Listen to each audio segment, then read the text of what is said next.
When we look at American history, we can divide the 70 seconds into 4 general parts.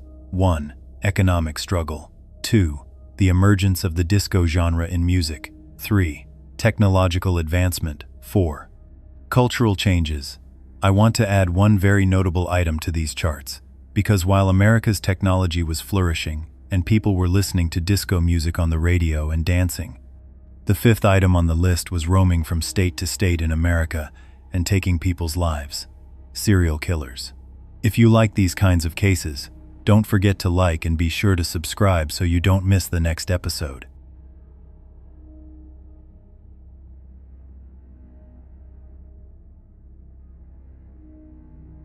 At 4 a.m., on the 31st of December 1999, exactly 20 hours before the start of the new millennium, a strange car stopped in a neighborhood in Del Rio, Texas.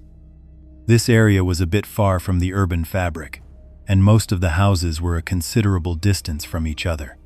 A man with a long beard and dark hair got out of the car and quietly moved toward the house of Terry, Crystal Harris, and their children.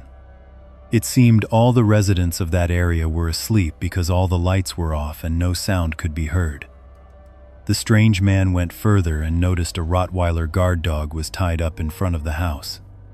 He sat in front of the dog for a few minutes, played with it a bit, and when he was sure the dog wasn't going to bark at him, he went to the back door of the house. At first, he tried to break the lock on the back door with a large 30-centimeter knife, but when he saw he wasn't successful, he went to the house's air conditioner vent. He took out the glass there and tried to get in, but he couldn't. Then he walked around the house, pushed on every single window to see if they were locked or not, and finally managed to find an open window and enter the Harris family's home. The strange man entered through the window into the room of 4-year-old Justin Harris, Terry and Crystal's son. Justin was blind and woke up to the sound of the man entering his room, but he thought his siblings were bothering him. He yelled, "Don't come in my room anymore," and then went back to sleep.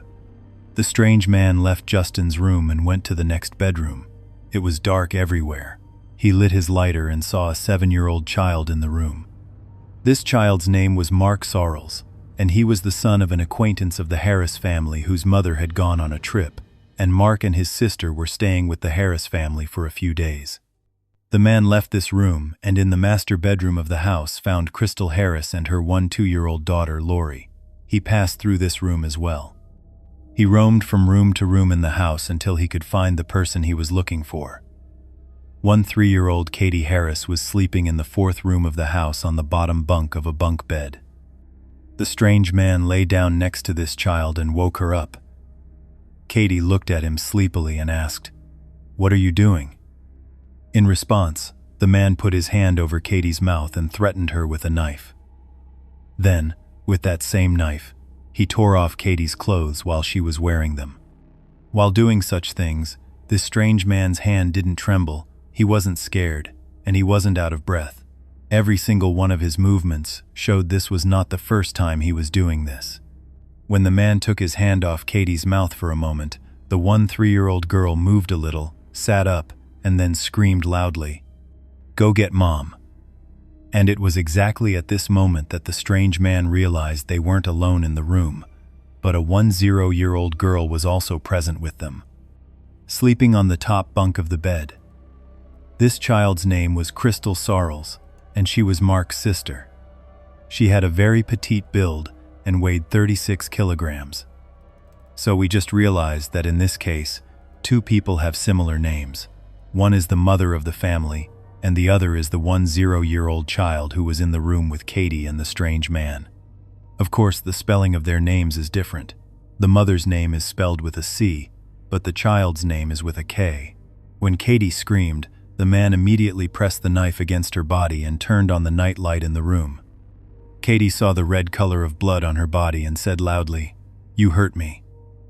At the same time, Crystal jumped down from the bed and went towards the door. The strange man pressed his hand on Katie's mouth and turned towards Crystal. With his eyes and the brutality that poured from his gaze, he told Crystal to stay right there and not move. But Crystal didn't listen to him, and that was enough for the man to attack. He dragged the knife across Katie's throat twice, and the 3-year-old girl fell to the floor. According to the information Crystal later recounted to the police, blood was coming from Katie's throat. She was making an abnormal sound like choking, as if she wanted to draw air into her lungs and scream but couldn't because of the blood. After Katie fell, the man stabbed her with the knife again.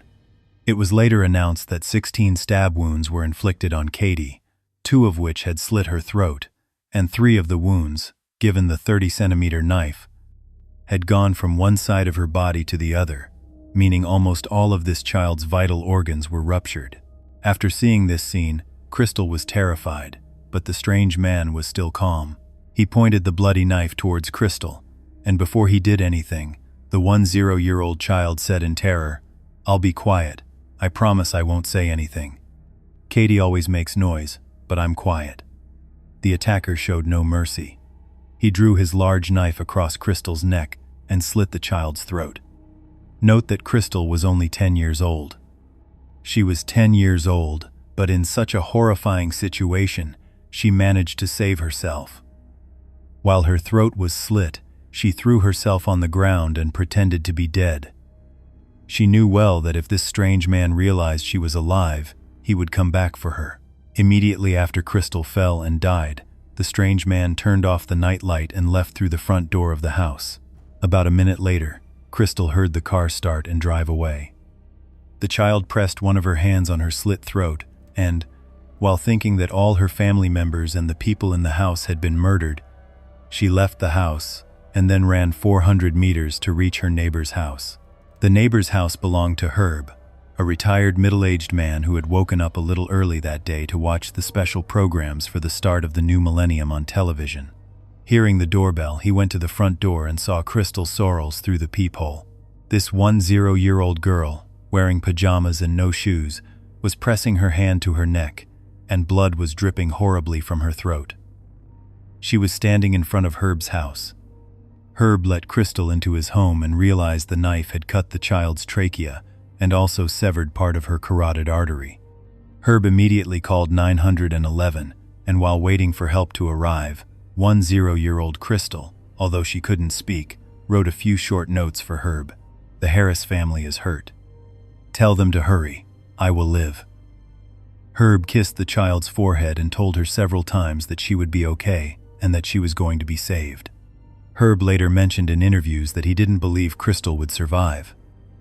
"We thought the child was going to die that night on the kitchen floor from blood loss." In short, the help forces finally arrived.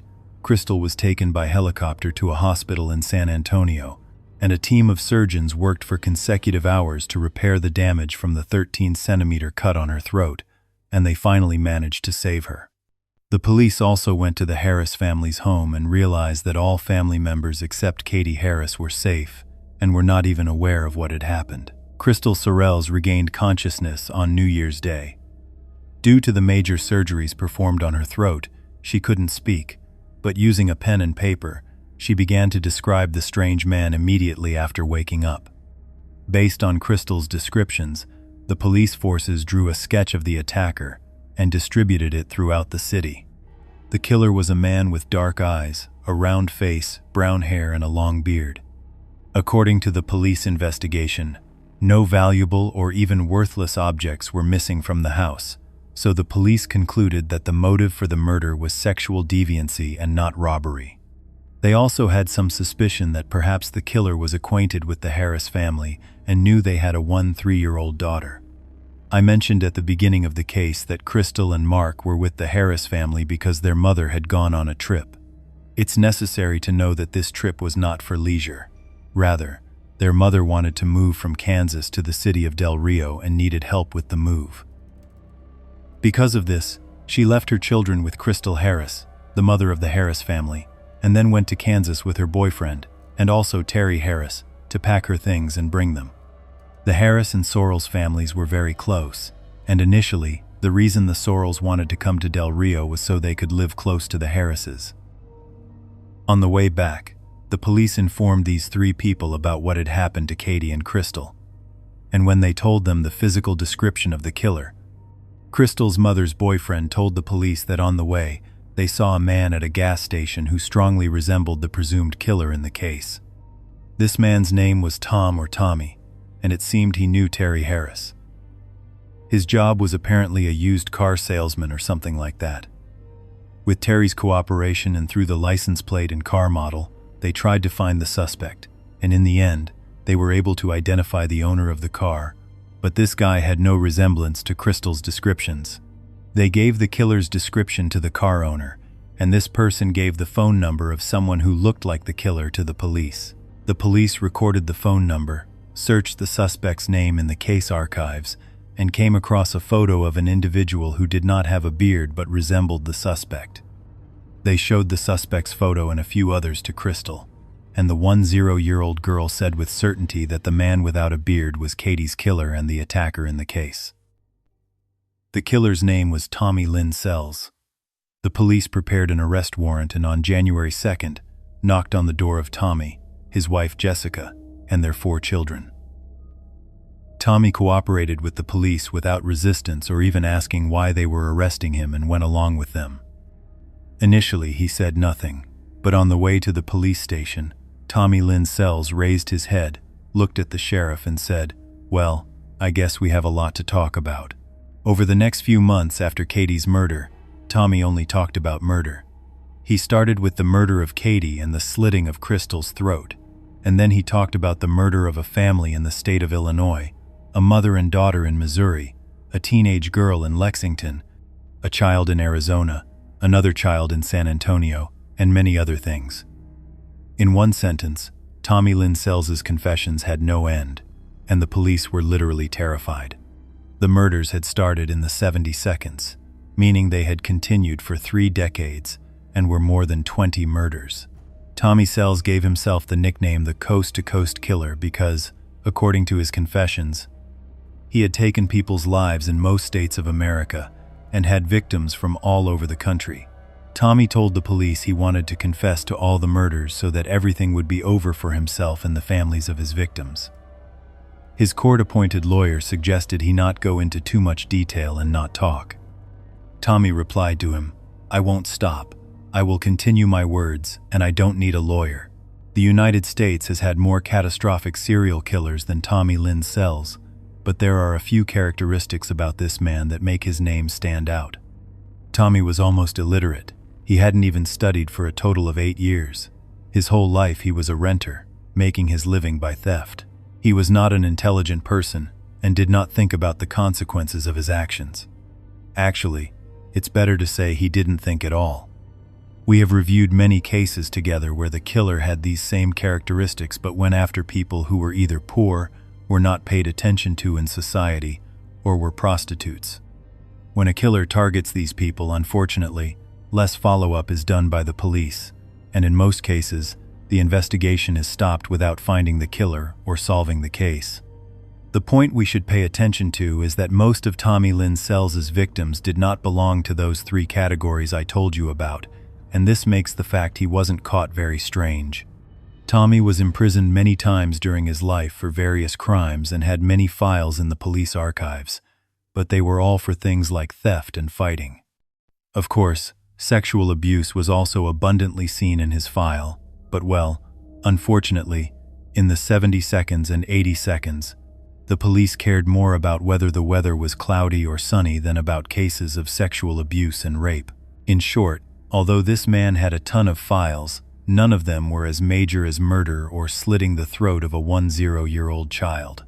When the police listened to Tommy's confessions and reviewed his file, they said that arresting Tommy was like catching a ghost because this man didn't use a credit card, didn't ride a train, didn't buy tickets, meaning in reality, he left no traceable record of himself in any city.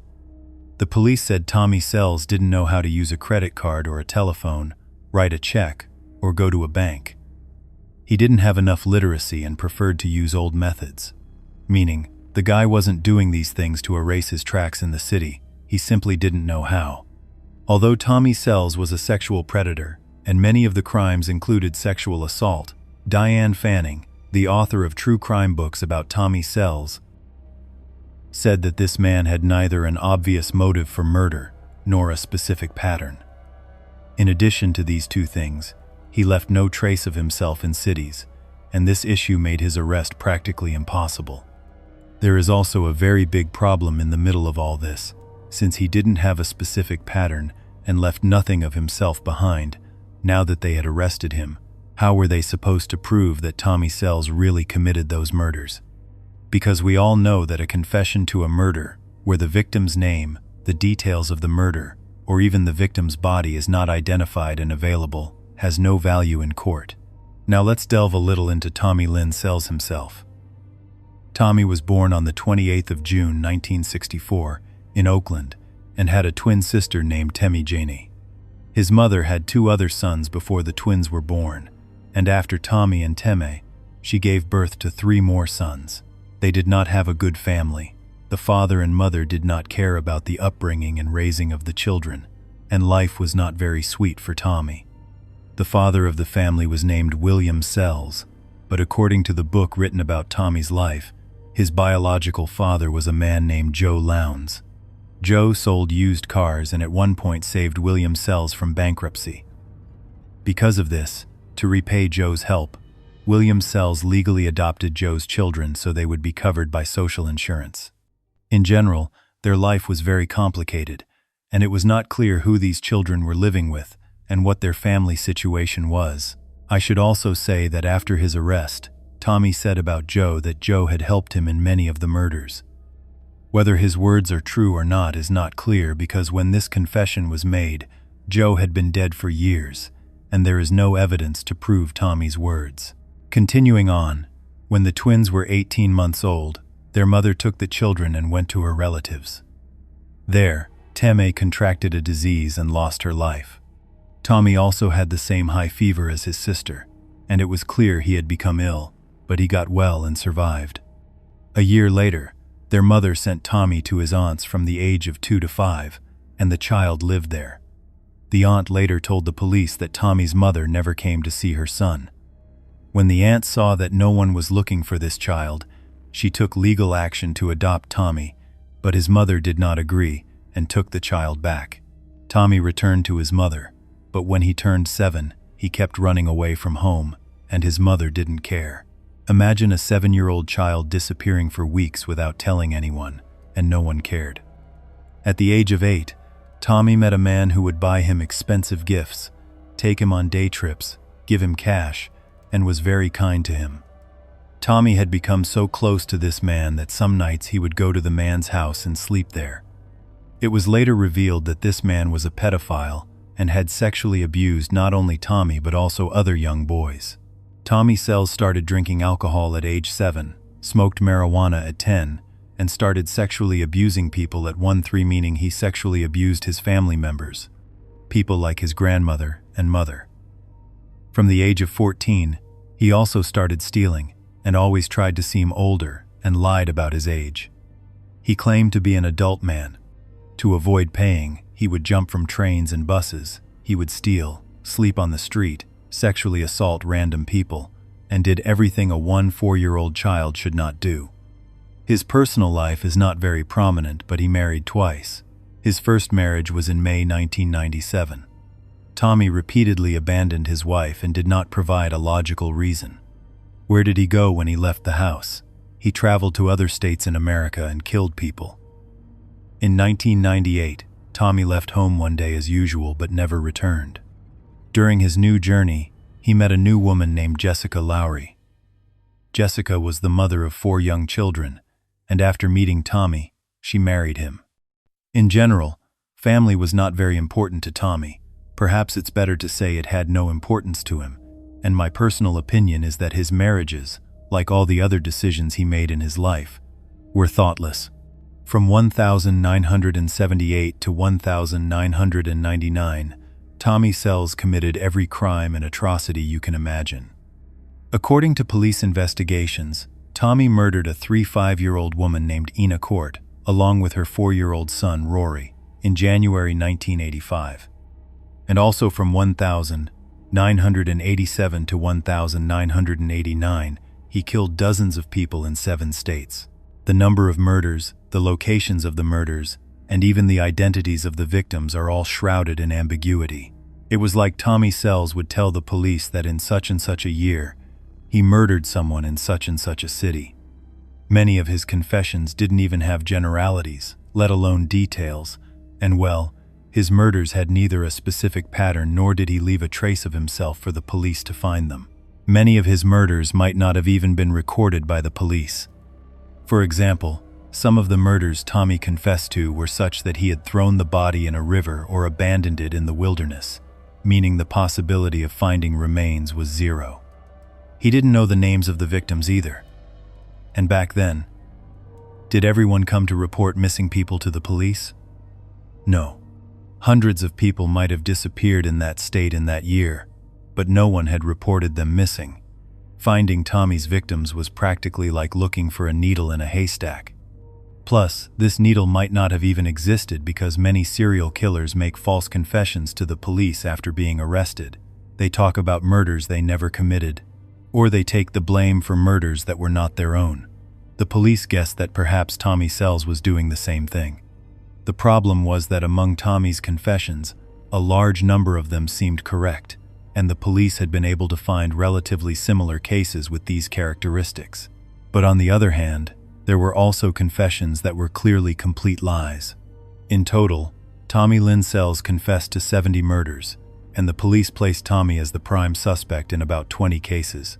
Now, out of these 20, how many was he convicted of in court? Only one. In September 2000, Tommy Lynn Sells stood before the judiciary and was convicted of only one count of murder, the murder of Katie Harris.